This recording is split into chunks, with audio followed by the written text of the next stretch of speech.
ഓരോരുത്തരുടെയും ബൈറ്റ് തമ്മിൽ വ്യത്യാസം ഉണ്ടാവും. അത് ഡിപ്പെൻഡ് ചെയ്തിരിക്കും നമ്മുടെ ഗട്ട് ഹെൽത്ത്, സ്പീച്ച്, അതുപോലെ ഫേഷ്യൽ അപ്പിയറൻസ് ഒക്കെ. നോർമൽ ബൈറ്റ് എന്ന് പറയുമ്പോൾ നമ്മുടെ മുകളിലെയും താഴത്തെ പല്ല് തമ്മിൽ അടുത്തിട്ടായിരിക്കും. അതുപോലെ ചിരിക്കുമ്പോൾ താഴത്തെ പല്ല് 70% വിസിബിൾ ആയിരിക്കും, മുകളിലത്തെ പല്ല് ഫുള്ളായിട്ടും വിസിബിൾ ആയിരിക്കും. ചില ആൾക്കാർക്ക് അണ്ടർ ബൈറ്റ് കാണാം, അതായത് താഴത്തെ പല്ല് മുകളിലെ പല്ലിൽ നിന്ന് ഫ്രണ്ടിലോട്ടായിരിക്കും.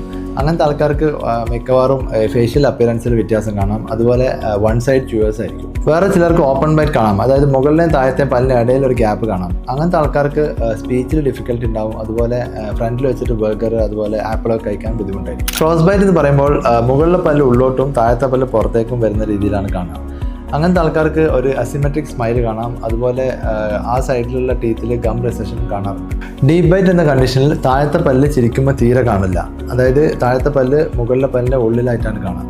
അങ്ങനത്തെ കേസസിൽ താഴത്തെ പല്ലിൻ്റെ മോണ ഇറങ്ങുന്നതും, അതുപോലെ താഴത്തെ പല്ലിൻ്റെ മോണയിൽ ബ്ലഡ് വരുന്നതും, പിന്നെ താഴത്തെ പല്ലിന് പുളിപ്പ് വരാനുള്ള സാധ്യതകളൊക്കെ കൂടുതലാണ്.